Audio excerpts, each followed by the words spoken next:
나는 대한민국 예비역병장이다.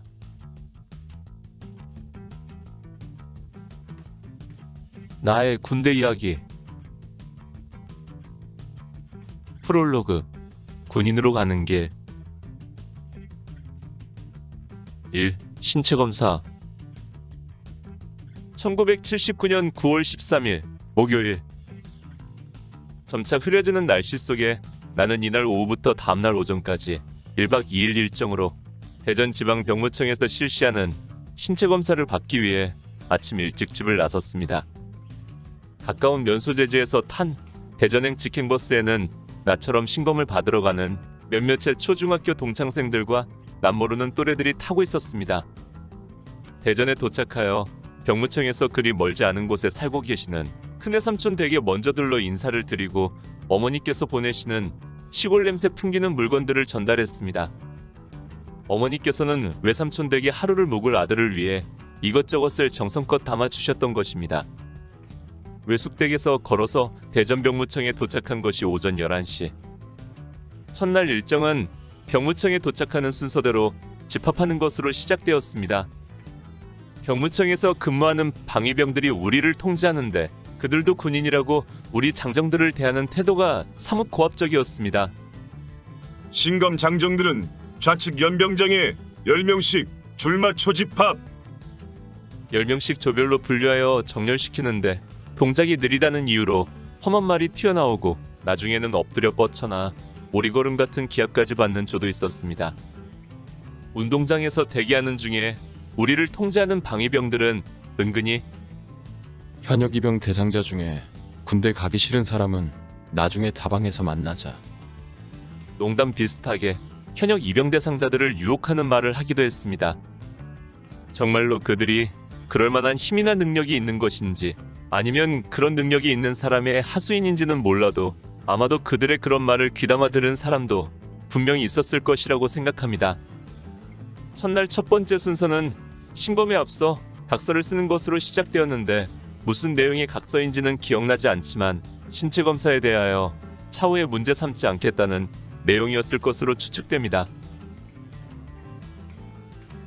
각서를 쓰고 나서 곧바로 인성검사가 시작되었습니다. 인성검사는 백문항의 설문에 대해 답지에 OX로 표기하는 것인데 갖가지 비상식적인 문제들이 나열되어 있었습니다. 예를 들면 나는 하늘이 무너질까봐 두렵다 같은 것들로 이 검사를 통해 우리들의 정신을 검진한다는데 문제만 읽어봐도 정신이 이상해지는 느낌이었습니다. 오전 일정은 인성검사만으로 끝났습니다. 검사를 마치자 식권석장을 나눠주면서 병무청과 붙어있는 건물의 1층에서 점심 식사를 하라고 했고 그 건물의 위층은 우리 장정들이 오늘 밤 묵을 숙소라고 했습니다. 식당과 숙소를 안내하면서 우리를 통제하는 방위병은 숙소에서 잘 때 도난 사고 등이 자주 일어나니 소지품 관리에 신경을 많이 쓰라. 는 주의사항도 전달했는데 나는 외숙댁에서 잘 것이었기에 귀담아 듣지 않았습니다. 점심을 먹고 곧바로 모여 엑스레이 촬영을 하고 나니 오늘 일정은 다 끝났고 나머지 신체 검사는 내일 한다고 했습니다. 참으로 어이가 없었습니다. 어차피 시간이 많이 남았으니 검사를 마저 하면 하루면 끝낼 수 있는 것을 내일까지 미루는 것은 무슨 심사인지. 아무튼 친구들과 대전 시내로 나와서 시간을 보내다가 저녁을 먹고 외숙댁으로 돌아가 하룻밤을 묵었습니다. 다음 날인 9월 14일. 아침 일어나 보니 꽤 많은 비가 내리고 있었고 작은 비닐우산 하나를 얻어 쓰고 병무청까지 걸어가니 온몸이 후줄근하게 젖었습니다. 신검은 8시부터 출신 지역별로 집합하여 10명씩 조를 짜서 들어가는 식으로 진행되었고 내가 속한 조는 9시가 조금 넘어 검사장에 들어갔습니다. 검사는 신장, 체중, 흉위, 청력, 치과, 식욕, 생명검사, 혈압, 내과, 비뇨기과 등의 순서로 진행되었습니다. 비뇨기과 검사는 팬티까지 내리고 적나라하게 진행되었는데 신검을 받는 사람도 곤욕이었지만 그걸 종일 쳐다봐야 하는 군의관들도 곤혹스럽기는 매 한 가지일 것이라는 생각이 들었습니다. 신체검사 뒤에는 적성에 따라 취득한 면허나 자격증 제시, 그리고 인성검사와 엑스레이에 대한 결과 등을 취합하게 되고 모든 절차가 끝난 사람들은 잠시 대기하면서 자신의 최종 판결을 기다렸습니다. 모든 검사가 끝나고 우리들은 줄을 서서 차례로 자기 신체 검사 기록지를 판정관 앞에 제시하고 1차로 신체 등급에 대한 판정을 받았습니다. 신체 검사는 각각의 신체 등급과 징집 등급으로 나뉘는데, 신체 등급은 신체 조건에 따라 갑, 을, 병, 정 등 4개로 분류되고, 이 중에 갑종과 을종은 현역 입영 대상자, 병종은 방위 수집 대기자, 정종은 면제자가 된다고 했습니다. 징집 등급 역시 1급에서 4급까지 4등급으로 분류하여 1, 2급은 현역, 3급은 방위, 4급은 면제가 된다고 했습니다. 신체 등급과 징집 등급을 고려하여 최종 판정을 내리게 되는데, 신체 등급이 갑종이라도 징집 등급이 4급이면 입대 면제가 되고, 역시 징집 등급이 1급이라도 신체 등급이 정종이면 면제가 된다고 했습니다. 나는 1차로 신체 등급에서 갑종을 받았습니다. 갑종 판정을 받는 순간 나는 희비가 교차했습니다. 남자로서 아무런 하자가 없는 최고의 신체 등급을 받았다는 뿌듯함과 아울러 현역 입영이 90% 이상 확실하다는 비극적 결과가 서로 교차한 것입니다. 이윽고 최종 판정의 시간이 되었고 방위병이 내 이름을 불렀습니다. 윤태상. 나는 큰 소리로 대답하며 판정관 앞에 서서 신고를 했습니다. 신고합니다. 이름 윤태상, 000-001 001생, 학력. 판정관은 나를 힐끗 쳐다보더니 조금 탁하고 가라앉은 목소리로 귀찮다는 듯이 말했습니다. 갑종 2급, 현역. 갑종 2급, 현역. 나는 큰 목소리로 복창하며 물러나왔습니다. 미리 예상은 했지만 그래도 현역 입영 대상자라는 것이 현실감 있게 다가오면서 마음속에 큰 돌로 눌린 듯 답답함이 밀려왔습니다. 아, 이제는 빼도 박도 못하고 군대에 가야 하는구나. 신검의 모든 과정이 끝나자 교통비 1,150원을 주고 숙소에 있는 식당에서 식사를 하고 가라고 했습니다. 식사를 마치고 외삼촌 댁에 가니 모두들 궁금해하며 어떻게 되었냐고 물어보시는데, 군대 가야 한대요. 나는 조금은 볼멘 소리로 대답을 하고는 서둘러 인사하고 나와 집으로 돌아가는 시외버스를 탔습니다. 차창 밖의 풍경은 어제 대전에 올 때와는 사뭇 다른 모습으로 보였습니다. 비가 내리는 탓도 있겠지만 왠지 우중충하고 비에 젖어 서 있는 코스모스가 더욱 애처롭게 보였습니다. 집에 돌아와서 결과를 말씀드리니 6.25 참전용사이신 아버지는 아들의 입대가 당연하다는 듯 별 말씀이 없으셨지만, 어머니는 아이고 어쩌냐. 걱정하시며 못내 안타까워하셨습니다. 프롤로그. 군인으로 가는 길. 이 영장. 당시 나는 전에 다니던 직장을 그만두고 집에서 쉬고 있었습니다. 아무래도 병역 문제를 마무리하는 것이 우선이었기 때문이죠. 그래서 신검을 받고 현역 입영 대상자가 된 상황에서 우선 징집원을 내서 빨리 입대하고자 했습니다. 면사무소에 가서 우선 징집 신고를 하면서 언제 입대할 수 있는지 알아보았더니 포병계장의 말로는 빠르면 3개월, 늦어도 6개월 이내에는 입대하게 된다고 했습니다. 이 말은 신체검사장에서 들은 이야기와도 다르지 않았습니다. 신체검사장에서 마지막 들었던 이야기가, 군대 빨리 가고 싶은 사람은 우선 징집원을 내라. 그러면 올해 안에 입대할 수 있다. 는 것이었습니다. 그래서 79년도 안에는 입대할 수 있으리라 생각하고 입대할 때까지 집에서 쉬면서 집안의 가을거지와 독서, 붓글씨 등으로 소일하며 입대 영장이 나오기를 기다렸습니다. 그러나 역사의 흐름은 예사롭지가 않았습니다. 1979년 10월 27일 아침, 나는 다음날로 예정된 누나의 결혼식으로 그 전날에 누나의 시댁에 자양을 와서 매형 집에서 잠을 자고 일어났을 때였습니다. 아직 잠에서 덜 깬 나를 매형이 다급한 목소리로 불렀습니다. 처남, 대통령이 죽었대.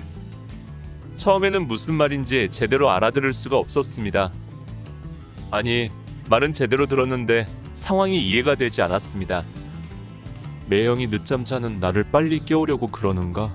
어젯밤 TV뉴스에서 사표천 제방공사 준공식에 참석하여 시사하는 박정희 대통령의 모습을 보았었는데 그가 죽었다는 것은 상상조차 되지 않았습니다.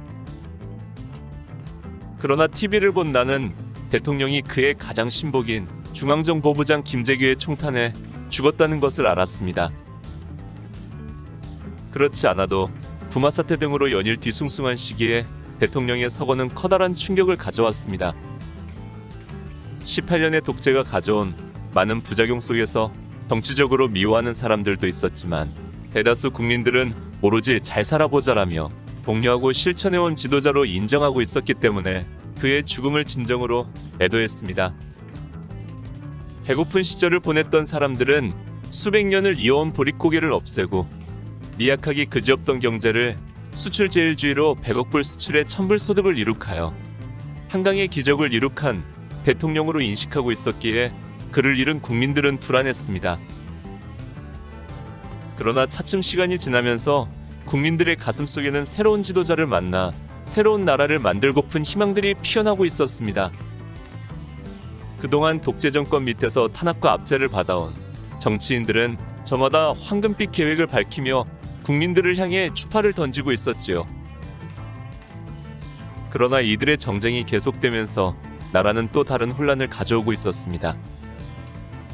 만년 2인자 자리에서 이제 1인자에 오르려는 김종필 씨, 수십 년 야당 생활의 서름을 일거에 만회하고자 하는 김영삼 씨와 김대중 씨, 그리고 각계의 재야 인사들, 부마 사태 이후 줄기차게 이어져온 학생들의 민주화 요구 데모, 그리고 심상치 않게 돌아가는 군부 등 이 모든 것들은 국가와 국민을 위한다기보다는 자신들의 이익과 이해타산에 얽혀서 돌아가고 있었던 것입니다.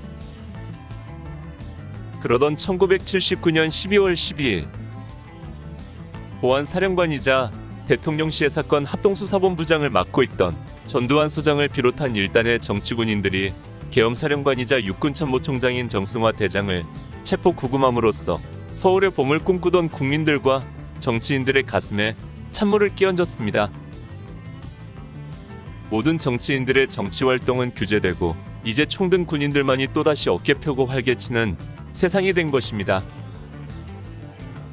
국무총리의 자리에 있다가 얼떨결에 대통령 직무대행이 된 최규하 대통령은 수만 번 크게 못 쉬는 허수아비가 되어 하극상이 확실한 계엄사령관의 체포에도 반대 한 번 못 해보고 13일 아침에 추인하는 어리석음을 저질렀으며 이후에도 전두환 등 신군부에 동조하여 군사정권이 들어서는데 일조를 했습니다.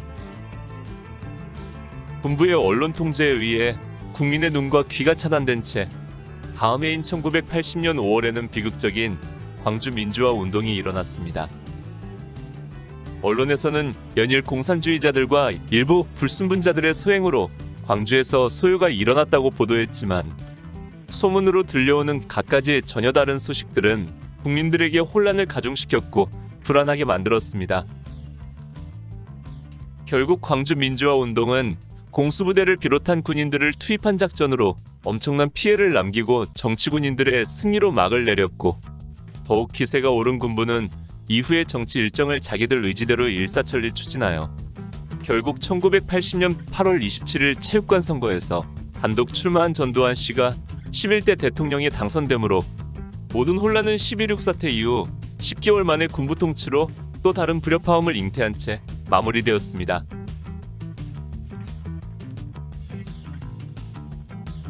나는 신체 검사 후 집에 머물며 입대 날짜만 기다리고 있었지만 3개월이 가고 6개월이 지나도 입대 영장은 나오지 않았습니다. 1979년도에는 입대하리라고 철석같이 믿고 있었는데 아마 국가의 혼란으로 모병 업무까지 차질을 빚은 것 같았습니다. 당시의 언론 상황으로는 세상이 돌아가는 것도 알 수가 없었고 면사무소 병사계를 찾아가 물어보았지만 자기들도 알 수 없다는 말만 들을 뿐이었습니다.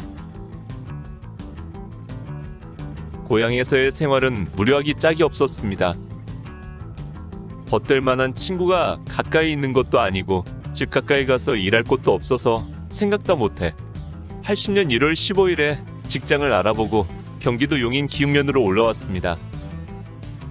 그러나 직장에서의 생활도 그리 즐거울 수만은 없었습니다. 언제 나올지 모르는 입대영장, 제대자들의 무용담으로밖에 알 수 없는 단편적인 군대 상식 등은 조금은 두렵고 한편으로 불안하게 만들었지요. 그러던 그해 9월 22일 추석을 맞아 시골집에 내려간 나는 어머니께서 말없이 내어주시는 한 장의 종이를 받았습니다. 왔구나 하는 생각이 머리에 스쳤습니다. 입영 명령서. 입대일 1979년 12월 8일. 집합장소 연무대 국민학교. 손바닥만한 종이 한 장. 이 종이 한 장에 내 꽃다운 젊음 3년을 바쳐야 합니다. 범죄자들을 체포하기 위해 발부되는 법원의 서류가 체포영장임을 생각하며 입영 명령서를 입대영장이라 부르는 것에 묘한 뉘앙스를 느꼈습니다. 절대로 거부할 수 없는 강제력이 있는 또 하나의 포승줄이었습니다. 영장은 9월 18일자로 발령된 것이었습니다. 그렇지 않아도 입대가 자꾸 늦어져서 내심 걱정스럽던지라 차라리 마음은 편했습니다. 80년 10월 15일 나는 직장을 퇴사하고 시골로 내려왔습니다. 입대 전까지 푹 쉬며 마음의 준비를 하고 싶었기 때문에 좀 이르게 퇴사한 것입니다. 세상의 복잡함 속에서 농사도 흉년이 들었지만 무상한 나의 마음은 가을 정취도 느끼고 가을 거지도 도우면서 3년 동안 못 잘지도 모를 낮잠도 실컷 자고 밤이면 체력 단련을 위해서 푸시업 연습도 하며 입대일을 기다렸습니다. 프롤로그. 군인으로 가는 길. 3. 이병전야. 어느 가수가 이병전야라는 노래를 불렀다던가. 나에게도 정말 이병전야가 다가왔습니다. 1980년 12월 7일 그날은 고향 근처 읍내의 장날이었습니다.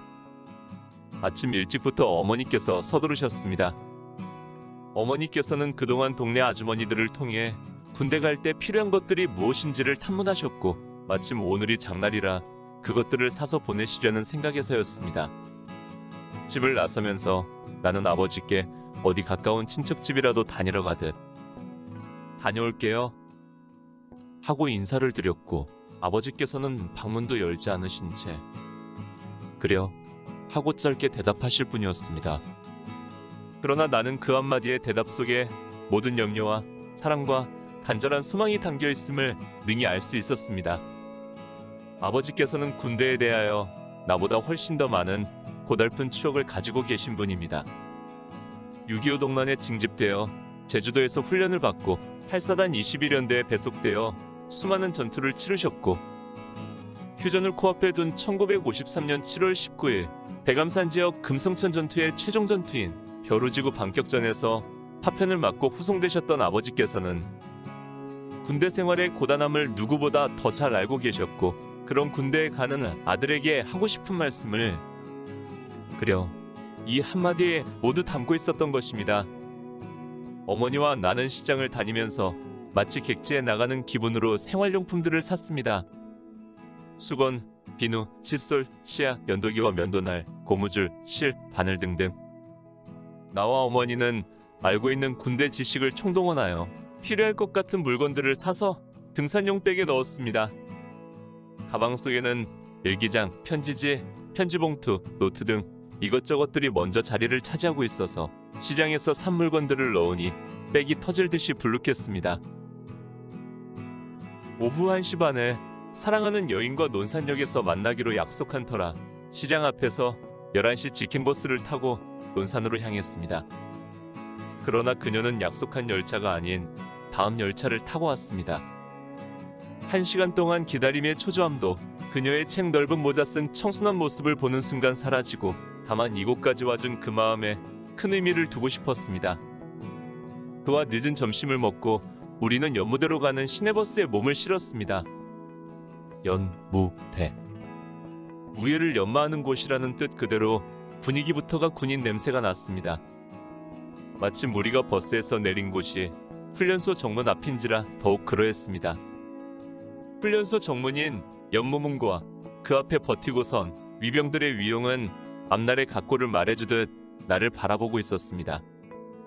여관을 정하고 나니 짧은 12월에는 벌써 어두워지기 시작했습니다. 저녁을 먹으러 나왔다가 들어가는 길에 그녀를 먼저 보내고 나는 이발소에 들러 이발을 했습니다. 삭발을 하는 자동 이발 기계에 서걱거리는 소리가 차갑게 들렸습니다. 이게 얼마만의 삭발인가? 학교 졸업 이후 처음인 듯 싶었습니다. 방으로 들어오니 그때까지는 아무렇지도 않던 그녀가 훌쩍거리며 울기 시작했습니다. 입대라는 변화의 느낌이 우리에게 현실감 있게 다가온 것입니다. 그를 달래는 내 마음도 약해지는 의지를 느꼈습니다. 나에게 그녀는 마지막까지 붙들고 싶은 끈이었습니다. 군대라는 미제의 세계에 들어가면서 그나마 이 사회와 나를 연결해줄 작은 고리였고 답답한 현실 속에서 청량한 공기를 공급해줄 유일한 숨길이기도 했습니다. 또 내가 군대 생활을 무사히 마치고 반드시 사회로 복귀해야 할 당위성을 보증해주는 것이 바로 그녀였습니다. 그러기에 그녀 앞에서 나는 장부로서 당당한 모습을 보여주고 싶었고 모든 두려움을 감춘 채 의연한 모습으로 그녀 앞에 서 있고 싶었습니다. 어쩌면 이런 마음이 이후의 군생활 동안 모든 인고의 세월을 이기고 군생활을 무사히 마치게 해 주었는지도 모릅니다. 우리 방에 장사꾼이 왔습니다.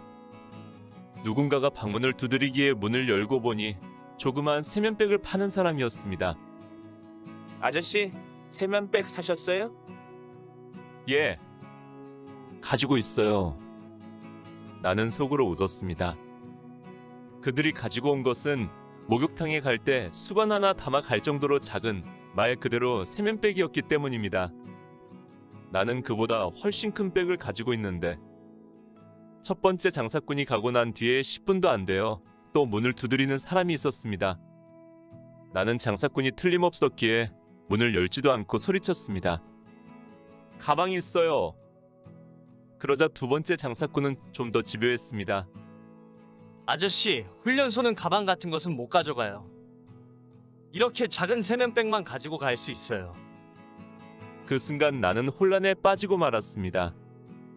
정말 저렇게 큰 가방은 가지고 갈 수 없나?